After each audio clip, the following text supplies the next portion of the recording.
Di dunia ini nggak akan ada namanya negara ideal. Pernah nggak sih kamu mau denger seorang pemimpin atau suatu daerah ingin menciptakan suatu wilayah yang secara ideal?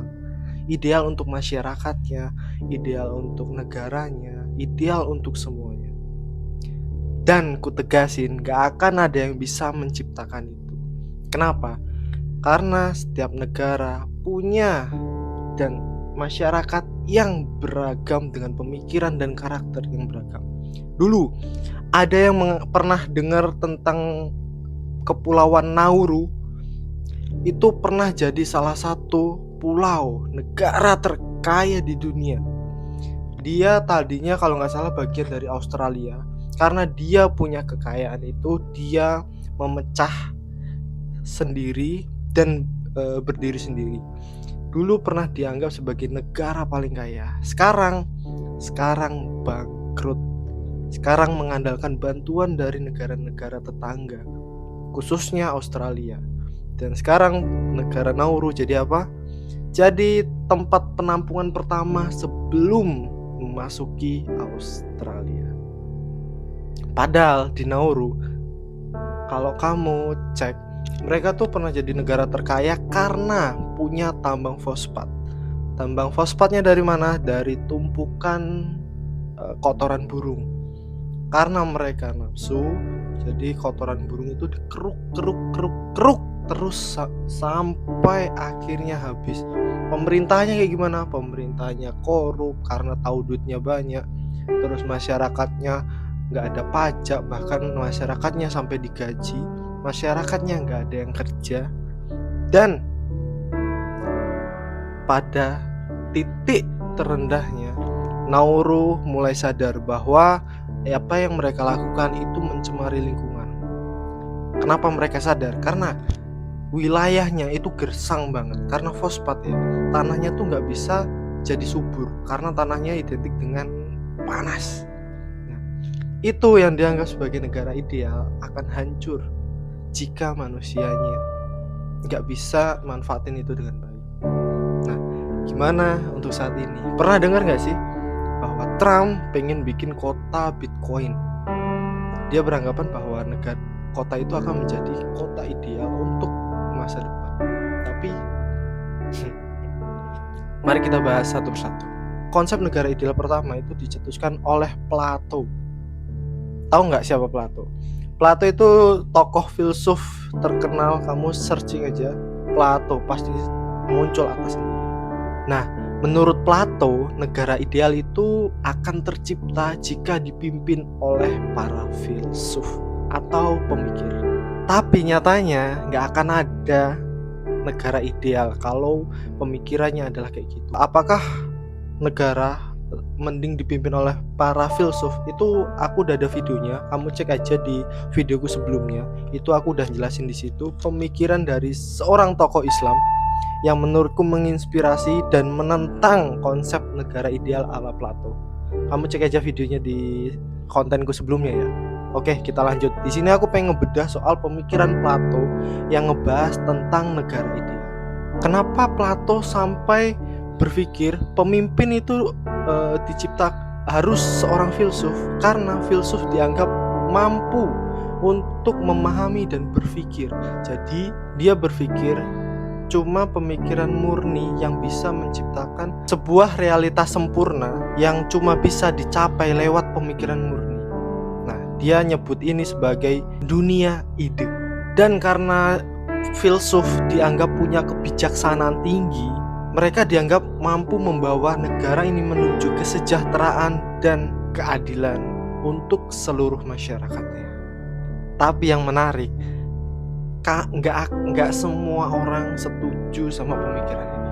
Nah, menurutmu gimana? Kamu setuju nggak sama pemikiran ini? Bahwa negara harus dipimpin oleh seorang filsuf yang bisa menciptakan keadilan dan kesejahteraan. Karena filsuf dianggap berpikir secara logis, berpikir secara masuk akal tanpa melibatkan perasaan di atasnya. Nah, coba komen di bawah, menurutmu pemikiran Plato seperti ini bagaimana? Apakah pantas? Apakah bisa diterapkan di Indonesia ini? Atau apakah pantas diterapkan di negaramu? Oke, komen di bawah. Kita lanjut. Banyak pemikir yang akhirnya menentang pemikiran dari Plato ini. Semisal muridnya sendiri, filsuf terkenal bernama Aristoteles, itu juga menentang pemikiran Plato. Alasannya karena konsep pemikiran Plato dianggap terlalu utopis dan juga nggak realistis. Dia bilang manusia itu adalah makhluk sosial dan politik secara alami. Jadi negara ideal nggak akan bisa dibangun dengan struktur yang terlalu ketat atau dikendalikan oleh segelintir orang aja atau dianggap filsuf pada zaman itu. Terus ada juga seperti yang aku sebutin tadi, aku udah ada videonya, apakah negara harus dipimpin oleh para filsuf. Tokoh selanjutnya adalah Al-Farabi. Al-Farabi ini salah satu fans berat dari Aristoteles dan juga Plato. Tapi Al-Farabi juga menentang pemikiran Plato. Al-Farabi punya pemikiran yang lebih fleksibel. Buat Al-Farabi, pemimpin itu nggak harus seorang filsuf. Yang penting dia bisa mewujudkan kebahagiaan masyarakat lewat kebijaksanaan dan moral yang baik. Bahkan Al-Farabi menentang pemikiran Plato yang menganggap negara atau pemimpin itu harus sempurna, harus mutlak, nggak boleh ada negatifnya, nggak harus fleksibel, pokoknya harus sempurna sesuai dengan kalau A ya A, bentuknya kayak gini ya kayak gini. Itu pemikiran Plato. Lalu yang selanjutnya ada Niccolo Machiavelli, yang bisa dibilang itu cara pandangnya beda banget, bahkan 180 derajat. Dia lebih fokus pada realitas politik yang ada daripada konsep pemikiran yang ideal. Kalau menurut Machiavelli, kekuasaan itu lebih efektif kalau dibangun melalui kekuatan, strategi, dan juga kelihayan politik, bukan sekedar kebijaksanaan filosofis. Dan juga ada seorang filsuf modern bernama Karl Popper. Karl Popper. Dia mengkritik pemikiran ideologis dari seorang Plato. Dia mengkritik melalui bukunya yang berjudul The Open Society and Its Enemies. Menurut Popper, ide negara ideal Plato itu malah berbahaya, karena menurutnya itu malah cenderung lebih ke totalitarian. Kalau satu kelompok punya kuasa penuh karena dianggap paling bijak, maka kebebasan hak dan juga individu bisa dengan mudah disingkirkan. Yang lagi rame, RUU TNI. Di salah satu pasal yang lagi rame itu, karena gini, pasalnya tuh masih ngaret, udah desain tapi masih belum jelas apa intinya. Tentara bisa masuk ke sosial media dan menyaring atau apa bahasanya ya, postingan-postingan yang bisa membahayakan negara. Standarnya apa? Postingan-postingan yang mengkritik pemerintahan, menjelek-menjelekkan pemerintahan. Bukankah ini salah satu awal untuk anti kritik? Apakah Indonesia ingin menerapkan negara ideal ala Plato yang dipimpin oleh secuil kelompok elit aja? Gimana menurutmu? Komen di bawah. Aku lihat dari berita RUU TNI itu membuat tentara bisa masuk ke sipil lah, ke pemerintahan sipil ibaratnya. Dan itu tadi, bukankah itu salah satu cara untuk secara perlahan membungkam masyarakat, membungkam kritik? Lalu apa bedanya zaman ini dengan zaman Bapak yang terhormat Bapak Soeharto? Apakah nanti, gak mungkin dalam 1 tahun ini, bisa dalam 4-5 tahun ke depan, itu akan perlahan-lahan diterapkan? Karena mereka menganggap kita masyarakat itu goblok. Mereka menganggap kita bodoh. Bahkan mungkin kita memang disetel, mulai dari informasi, dari tontonan, kita disetel agar gak pinter. Mungkin itu akan kubahas di videoku selanjutnya. Apakah negara ini membuat kita bodoh, sengaja membuat kita bodoh? Mungkin itu akan kubahas di videoku yang lain. Jadi kamu pantengin aja, jangan sampai kamu ketinggalan. Kamu subscribe dulu aja dan nyalain loncengnya. Oke, kita lanjut. Nah, pertanyaannya, apakah ada negara yang menerapkan konsep negara ideal ala Plato? Jawabannya itu ada, tapi dengan variasi. Semisal, negara-negara yang sering dihubungkan oleh pemikiran Plato itu adalah negara-negara yang menggunakan paham aristokratik atau meritokrasi. Nah, negara ini tuh kalau kita perhatiin itu ada kayak Tiongkok yang sering digambarkan menggunakan paham meritokrasi lewat partai komunis dengan pemimpin-pemimpin terpilih berdasarkan kemampuan dan juga prestasi. Kayak Presiden Tiongkok sekarang berapa tahun dia udah memimpin. Lanjut, Singapura yang punya elemen meritokrasi yang kuat banget dalam sistem politiknya. Kebijakan-kebijakannya itu sering dipandu oleh para teknokrat yang dianggap punya kemampuan terbaik pada bidangnya. Nah, itu di Singapura. Tapi nggak ada negara satupun yang bisa menerapkan konsep negara ideal milik Plato secara murni, benar-benar ngikutin full gayanya Plato. Nggak ada. Karena selalu ada kompromi antara realita dan juga idealis. Jadi, kamu udah ngerti belum tentang konsep pemikiran negara ideal ala Plato? Oke, kalau kamu belum ngerti, coba aku jelasin lagi ya. Jadi, menurut Plato, negara ideal itu bukan cuman pemerintahan yang kuat atau masyarakatnya yang makmur. Buat dia, negara ideal itu adalah negara yang adil. Dan menurut dia, keadilan itu bisa tercapai kalau setiap orang menjalankan perannya masing-masing sesuai dengan kemampuan dan juga keahliannya. Jadi nggak ada tuh yang nggak bisa di komunikasi, dia jadi menteri komunikasi. Dia nggak bisa pakai internet, nggak bisa ngoding, pemahamannya tempo dulu yang belum kenal internet, masih 3G ibaratnya, dia nggak akan jadi menteri komunikasi dan yang berhubungan dengan digital. Dan kalau dia nggak paham sepak bola, dia nggak akan jadi pemimpin dari asosiasi sepak bola. Oke. Nah, Plato jelasin konsep ini tuh lewat bukunya yang terkenal berjudul Republik.